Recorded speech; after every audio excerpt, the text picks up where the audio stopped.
Margaret Sanger wanted something that allowed women to have sex as often as they wanted without worrying about pregnancy. She popularized birth control and was an advocate for contraceptive rights in the United States. She risked fines and imprisonment to open the first birth control clinic in Brooklyn in 1912.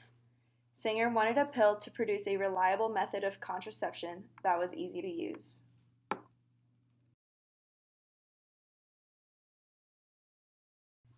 Gregory Pincus was a brilliant scientist who did not have the best reputation.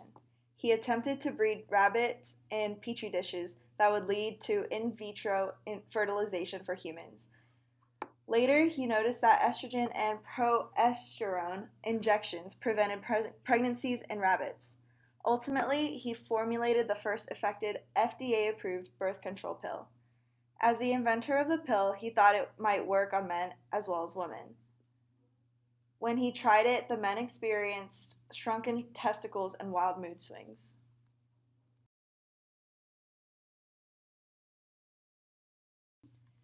Catherine McCormick was one of the world's wealthiest women who was a leader in the women's movement and one of the first women to graduate with a science degree from MIT.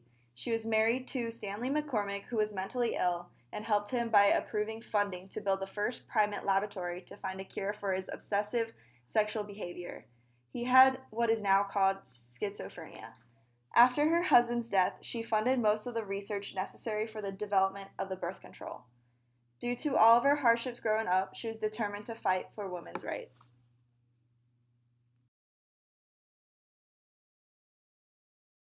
John Rock was a respected physician among his community. Although the Catholic Church is against abortion, Rock believed a woman's health was more important than the fetus's.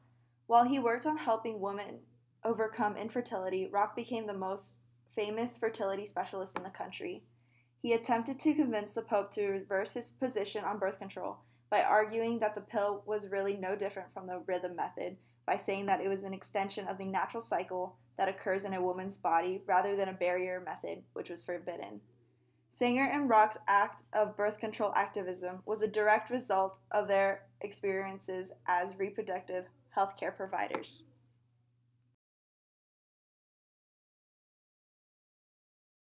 In 1916, Margaret Sanger opened the first birth control clinic in Brownsville, Brooklyn.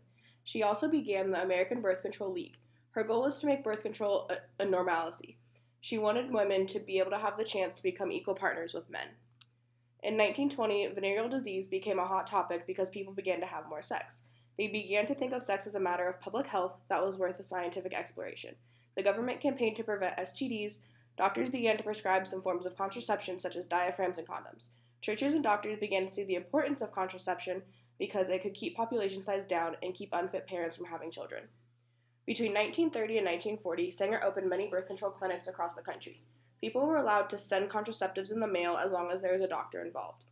Gregory Goodwin Pincus created test tube rabbits. The talk of oral contraception was in the very beginning stages. In 1951, Margaret Sanger and Gregory Pincus met. They discussed the possibility of creating an oral contraceptive, and they both agreed that it was what was needed. The 1950s was the beginning of the baby boom.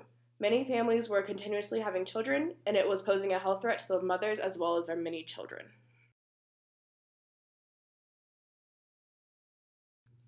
In 1953, Pincus teamed up with G.D. Searle, who helped fund his research. They are the creators and distributors of Northinodril, or SC4642, which is the progesterone component of the pill. Pincus also teamed up with Planned Parenthood in order to get funding. He asked them for 2 more years of animal research before beginning human trials.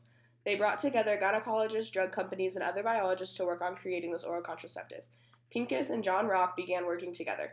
They got 27 of John Rock's infertile patients to begin trials. Even though they were infertile, they were still regularly ovulating. They received progesterone pills for 3 weeks and then went 1 week without taking the pills to allow for menstruation.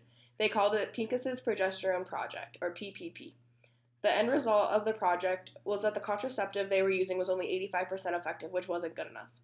In June of 1953, Catherine McCormick met with Pincus at the Worcestershire Foundation. She was thrilled with his work and offered him $10,000 to continue his research with more money to come. By the end of 1953, Pincus had 46 grants totaling $622,000. In 1954, Pincus wanted to begin human trials in Puerto Rico because they had high fertility and low income. They would be the perfect candidates to promote this new oral contraceptive given that it would work. 1955, they didn't know why or how SC 4642 worked, but they needed to present the possibility of an oral contraceptive in Japan. Their goal was to get scientists in Japan and other countries aware that they were working on this method in order to gain access to more information, as well as to get more people involved in their trials. Their trials in Puerto Rico were at a standstill at this point. Eventually, they gave up on the trials in Puerto Rico altogether. October 28, 1955, at the conference in Japan, Pincus talked broadly about the pill. He gave very few specifics and tried not to refer to it as birth control. Instead, he referred to it as a way to help regulate menstruation. The scientists at the conference were not convinced. They wanted more evidence about the occurrence of side effects of the pill.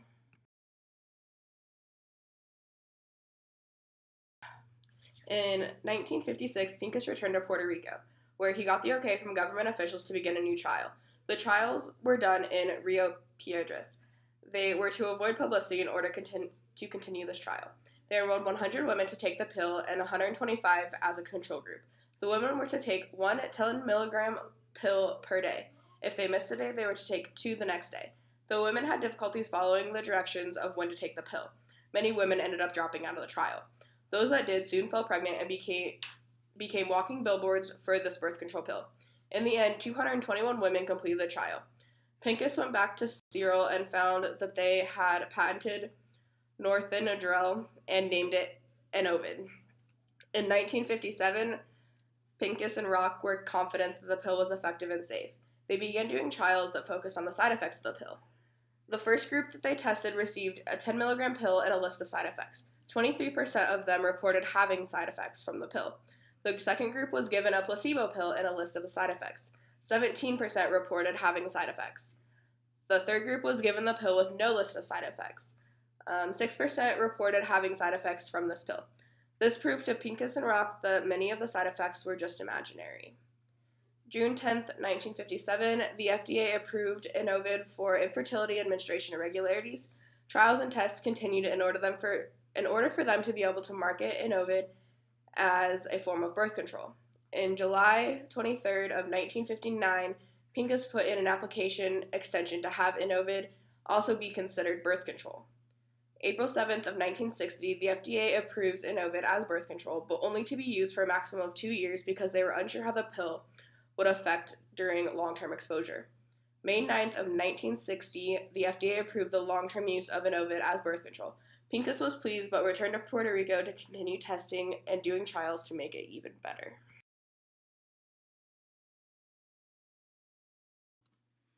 This book relates to the class because in class we learned about meiosis, a type of cell division that results in 4 daughter cells, each cell containing half the number of chromosomes in the parent cell.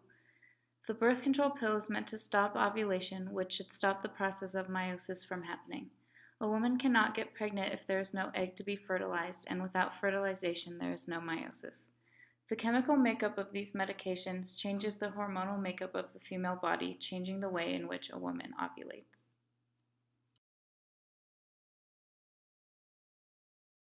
In March of 1956, the first trial had begun. There was a group of 100 women and a control group of 125 women. They began with 10 milligrams per pill, and the women were supposed to take the pills 5 days after the start of their next period. The women were to take 1 pill a day for 20 days before stopping if they missed a day, and they were supposed to take a double dose the following day. 7 of the patients became pregnant after the treatment. Women taking the pill for several months appear to be suffering from inflammation of the cervix. The pill was not harmful, but it caused women to bleed. While the team started more trials in places like Haiti and more in Puerto Rican communities, Pincus kept experimenting to reduce these side effects. Pincus had been sticking with progesterone and avoiding estrogen because it caused cancer.